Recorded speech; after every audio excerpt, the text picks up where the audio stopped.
Olá, estamos iniciando pela TV Suprem, braço de comunicação da União Planetária, mais uma entrevista dentro do programa do Movimento 2022, o Brasil que Queremos, uma parceria da Universidade de Brasília com a União Planetária.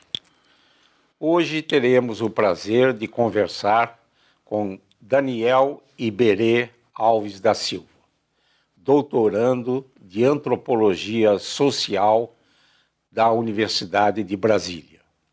Vamos revisitar a formação do nosso convidado e destacar a sua atuação em favor da análise e soluções de problemas enfrentados pelos povos indígenas no Brasil.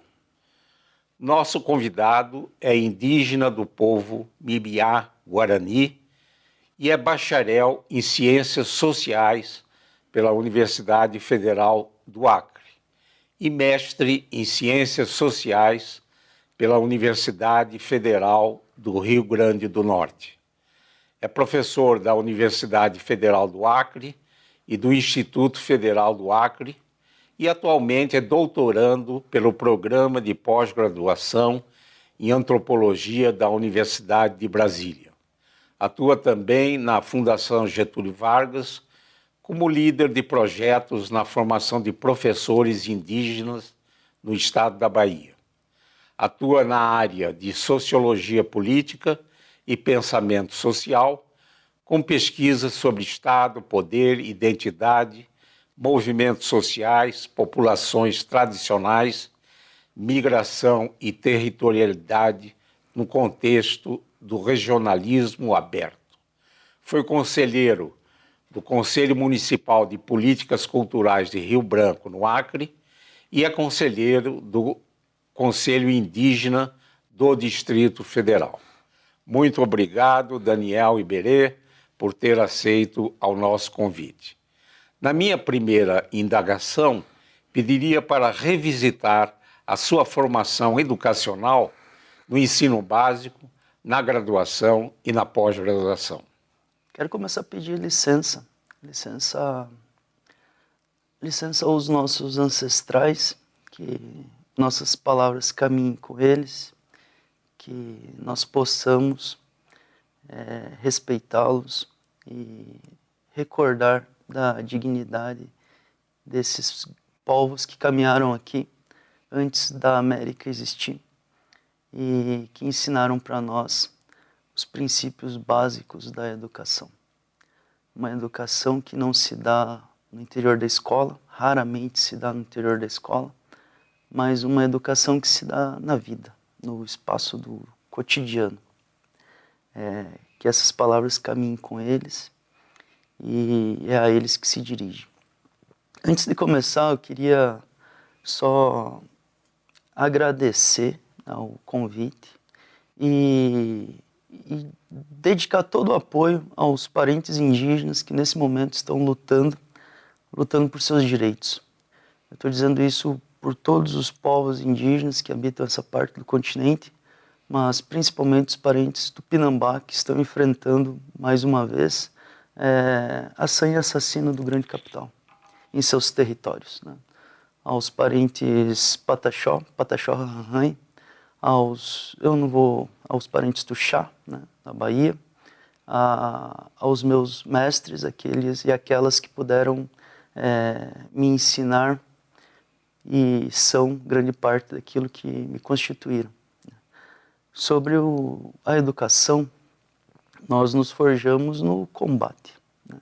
A educação tradicional, a educação não indígena, é mais uma parte desse grande processo. Me formei nesse período em várias escolas de ensino fundamental, escola multisseriada, escolas em que não tinha nem caminho para chegar. Sou Guarani Mbuiá. Antes de ser Guarani, a gente é chamado de Nhandejara ou Tapejara, né? Povo que caminha, povo caminhador. E isso faz com que nós questionemos algumas verdades desse mundo. Como, por exemplo, a lógica da propriedade privada, a lógica do poder, essa fantástica atração pelo poder, né? E é no ambiente da escola que nós também desenvolvemos o nosso pensamento, né? E principalmente a despeito daquilo que se ensina na escola, tanto ensino fundamental, ensino médio, ensino superior.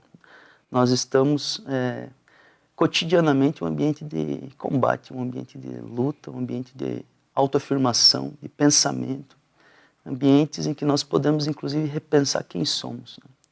Estar na universidade não é de início um sonho de quem quer ser ou quem quer possuir. Estar na universidade é, antes de tudo, uma busca por conhecer aqueles que nos conheceram há mais de 500 anos, por descobrir aquilo que buscam, fazer uma antropologia às avessas, a antropologia da antropologia, né? Pesquisar os nossos pesquisadores, que durante muito tempo disseram sobre nós sem nós, disseram como somos, como pensamos, como vivemos, mas que 5 séculos não foram suficientes para descobrir quem somos. Ainda hoje somos considerados índios, né? Um termo sinônimo de todos, sinônimo de ninguém, que nos homogeneizou, que nos negou, que serviu para assassinar muitas memórias, muitas formas de ser, e um assassinato não apenas dos nossos pensamentos, assassinatos dos corpos também. E esses tipos de apagamento se dão como se deram, né? É um processo, um longo processo que nós enfrentamos cotidianamente. Os primeiros tempos da colonização, a lógica do pensamento colonizador foi, desde o princípio, nos apagar, negar quem somos. Estavam eles lá perdidos, né, achando que estavam chegando nas Índias. 500 anos depois, nós ainda somos considerados índios, né? Somos hoje ainda mais de 305 povos, com mais de 200 línguas diferentes, com pensamentos diferentes, com experiências múltiplas sobre as possibilidades, né? Muitos mundos, muitas formas de ser, muitos mundos possíveis, né? E se hoje o pensamento colonial se mostrou incapaz de resolver os seus próprios problemas, talvez seja nos movimentos, nas populações originárias, que se encontrará formas distintas de lidar com tudo aquilo que existe, com tudo aquilo que pulsa, com tudo aquilo que vive, né? Eu acho que para nós começarmos o nosso debate, é necessário marcar então essa posição. Se nós estamos hoje na universidade, se estamos na cidade, é buscando uma forma de questionar esses valores que se mostraram naturalizados. É questionar a naturalização do que não é natural. Questionar essa sociedade que se nutriu pela fantástica atração do poder. Questionar o modelo de escola que nega os nossos conhecimentos. Questionar o modelo de saúde que nega as nossas culturas, as nossas formas próprias de ser, de pensar nesse mundo.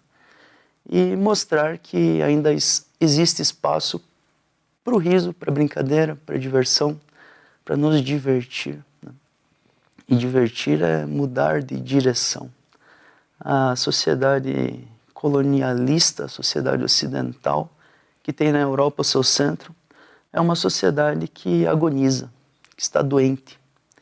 E é pensando nessa sociedade que nós devemos também caminhar, né? Nós vivemos em um mundo de propriedades e negamos a propriedade. Nós mostramos a nossa resistência. Nós vivemos um mundo em que a lei e a justiça não caminham juntas. Embora sejam irmãs, foram separadas no berço e hoje perambulam nos centros do país.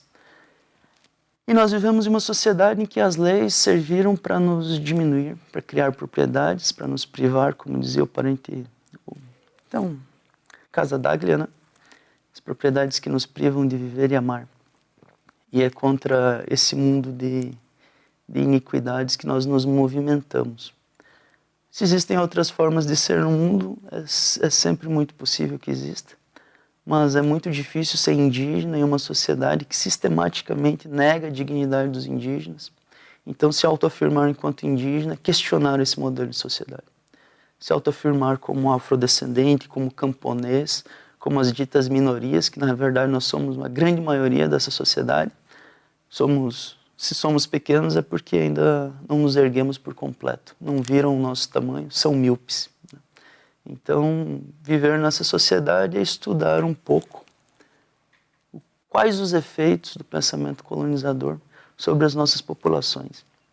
Então, estar nas universidades é justamente poder pensar diferente, poder trazer para o ambiente da universidade os nossos saberes ancestrais. Posso lhe dizer com firmeza, com segurança, que os meus principais mestres, a maioria deles, sequer pisaram no ambiente de uma universidade, de uma escola. Mas a dignidade é rebelde, a dignidade está longe desses ambientes comumente acordados como espaços de educação. A educação ela se dá nos acampamentos, nas lonas, nos territórios improvisados, nas casas improvisadas. Ela se dá também com o contato, com os contatos vários que nós tivemos. Ela se dá com a experiência das casas incendiadas, dos territórios devastados, com a invasão de grandes projetos em territórios indígenas. Essa é a nossa educação. É difícil falar longe desse espaço. Então, para deixar bem claro quem fala, é um indígena que não pretende ser nada, mas que carrega consigo o pensamento que esteja sempre muito próximo dos nossos ancestrais. Foram eles que nos ensinaram, são eles a quem nós devemos um profundo respeito. Daniel, quando você fez esse depoimento, né, dois fatos me comoveram muito. Né? Primeiro, o respeito aos ancestrais. E outro, quando você se dirigiu a outros povos indígenas como parentes. Na realidade, somos todos parentes, né? Somos todos da espécie humana, né? E isso é muito bonito, esse tratamento igual a todos os seres humanos que vem exatamente da cultura ancestral dos povos indígenas. Nós vamos fazer um ligeiro intervalo e voltaremos já já com essa interessante conversa com Daniel Iberê. Até já.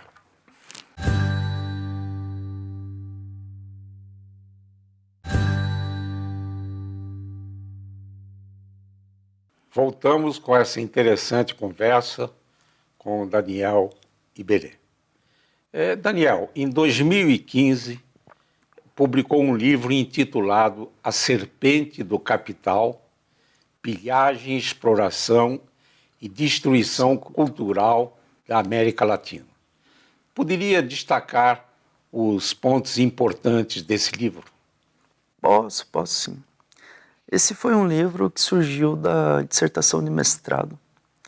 É um livro em que pretendi estudar algumas naturalizações, o impacto de grandes projetos em territórios indígenas, principalmente a construção de duas hidrelétricas, Santo Antônio e Jirau. Saque, pilhagem, etnocídio, têm sido as marcas dos contatos. Né?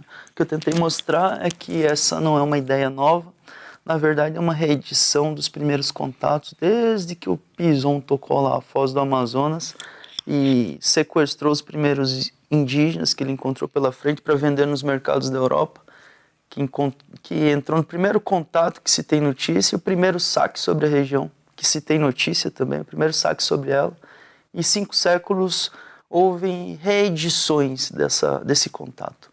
Ainda hoje nós experimentamos a pressão de um sistema, né, de uma reprodução ampliada do sistema capitalista que se nutre das nossas formas de ser, de pensar e sentir, que se nutre do que eles acabaram chamando de recursos naturais, que na verdade são partes de nós, né? E que para continuar se expandindo como uma serpente, no início do livro eu falo sobre a serpente. Para nós, as serpentes são muito importantes, são fontes de conhecimento. em várias histórias de formação de muitos povos indígenas. Mas essa serpente é uma serpente que veio de longe. Ela chegou aqui nos navios em degredo, ela chegou pequenininha. Ela foi se alimentando, mas quanto mais ela comia, mais fome ela tinha. Então ela se alimentou dos corpos dos nossos parentes que tombaram. No primeiro século 95% da população foi exterminada, assassinada, né? Ela se nutriu do ouro, se nutriu da prata, se nutriu de nossas árvores e hoje continua se nutrindo do que eles chamam de reservas naturais, de recursos naturais, né? Essa é a mesma lógica, só que uma forma mais atualizada e mais sofisticada, justamente porque para se constituir precisa trazer a ilusão de que nós participamos das decisões. Então, existem muitos processos em que se utiliza a figura do indígena para legitimar o que nós, em vida, nos propomos a morrer impedindo, empatando, né? Não apenas os indígenas, mas os camponeses, os seringueiros, né? Todos aqueles que insistem em refazer essa sociedade. É em cima disso que esse livro se propôs, né? Foi um livro publicado, ganhou um prêmio no Acre e foi publicado. Ele não foi vendido, né? Foi doado para as comunidades indígenas, para quem quisesse, de modo que acabou. Só tenho ele agora em formato de PDF, né? Para ser distribuído. E algumas partes dele, como era parte da dissertação, não puderam entrar na dissertação, justamente por serem considerados panfletários, pouco científicos, né? Enfim. Mas como a gente foi publicado, eu botei tudo aquilo que foi tirado e virou esse livro. Então ele é uma adaptação da dissertação com outros escritos, né, que não puderam entrar. Muita coisa não entra na universidade, né, não entra nos escritos acadêmicos, não entra nas normas da ABNT, muita coisa se tira. E a primeira coisa que se tira é o sentimento, é o coração de quem escreve. A academia ela trabalha com dados mortos ou os mata no seu escritório, no seu laboratório. E o nosso pensamento é diferente. Ou você pensa por completo, sentindo e respirando e acreditando naquilo que você está escrevendo, ou não está fazendo mais que reproduzir um pensamento já pensado desde sempre. E aí pouco ou quase nada se transforma. Essa dissertação é uma dissertação que surgiu de angústias, surgiu de questionamentos, mas surgiu principalmente com a tentativa de tornar mais claro o tamanho dessa grande serpente que abraça toda a América, mas que nesse abraçar sufoca toda a América, extrai o resto de soberania que nós ainda podemos ter, extrai os nossos conhecimentos e apaga das memórias as nossas reexistências cotidianas, né? E é em cima disso que esse livro foi escrito, né? Daniel Iberê, poderia destacar os principais desafios do futuro das comunidades indígenas do Brasil? Os principais desafios do futuro são os mesmos do passado. Nós enfrentamos uma realidade que nos assombra desde muitos séculos. Então, os desafios é conviver em uma sociedade em que seja possível o riso, a brincadeira, em que seja possível o reconhecimento dos nossos territórios, nossos espaços ancestrais, espaços de vivência, em que seja possível o reconhecimento dos muitos mundos que habitam esse mundo que agora nós vemos, em que seja possível o reconhecimento de muitas formas de pensamento que não se encaixam, não se reduzem e não podem ser incorporados ao pensamento ocidental ou pensamento colonizador. É uma sociedade de bens conviveres, né? Se existe o bem viver, talvez seja mais importante falar, como o próprio Acosta, né, sobre os bens conviveres.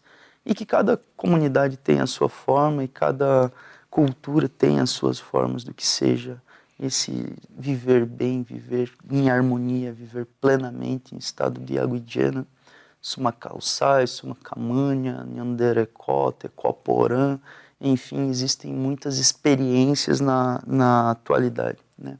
Os desafios para o futuro das comunidades indígenas é justamente enfrentar a lógica homogeneizante do grande capital, é enfrentar essa sociedade que se nutre pela atração do poder, né, questionar os valores dessa sociedade, dizer mais uma vez que aquilo que se naturalizou como normal, como legal nessa sociedade, acabou sendo injustiças, né? Aquilo que a sociedade reconhece como justo são equívocos, aquilo que a sociedade se equivoca são crimes, e aquilo que ela reconhece como crime são massacres inteiros de comunidades, né?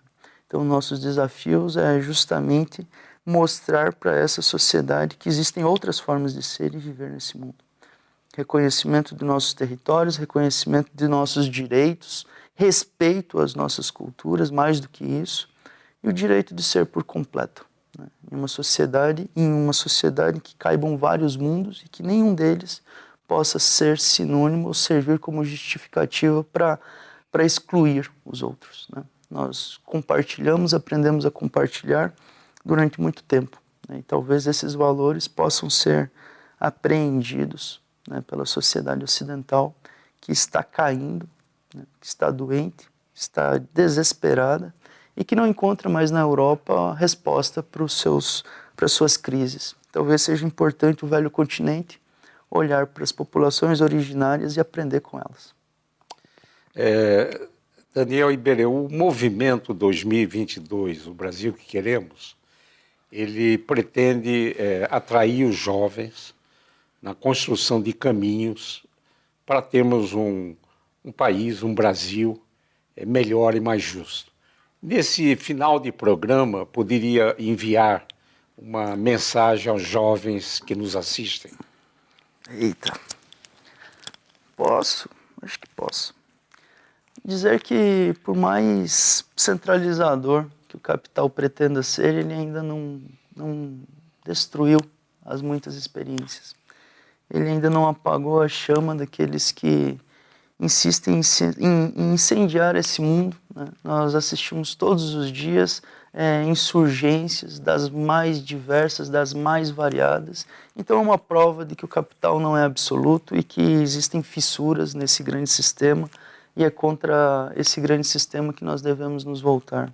Digo à juventude que dê um tempo maior para pensar, para refletir, para observar aquilo que o nosso continente produz, para ler os nossos autores indígenas, para ler os nossos autores camponeses, enfim.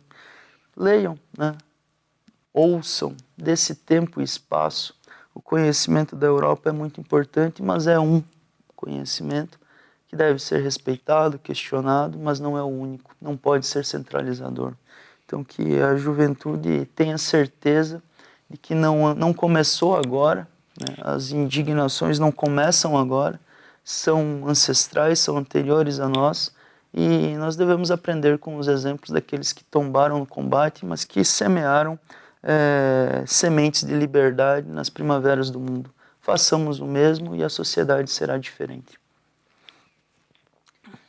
Daniel, eu acho que o seu depoimento é muito importante e eu acho que nós estamos em decadência nesse mundo chamado civilizado, e creio que devemos prestar atenção na cultura indígena, que tem muito a contribuir para a gente ter um país e um mundo completamente diferente, com justiça social, com uma solidariedade permanente entre as pessoas, né? E eu acho que você é jovem e tem muito, e profetizo até que você tem muito a contribuir com o nosso avanço civilizatório, trazendo aqueles ensinamentos da cultura indígena. Muito obrigado pela oportunidade dessa interessante e importante conversa. E desejo sucesso no seu doutorado, e eu acho que você poderá, repito, contribuir muito no futuro para o bem-estar da população indígena brasileira e de todos os brasileiros.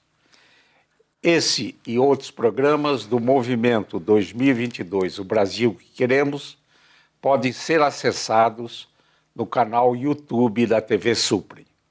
Gostaria de agradecer a sua preciosa atenção e voltaremos a nos encontrar em uma próxima oportunidade.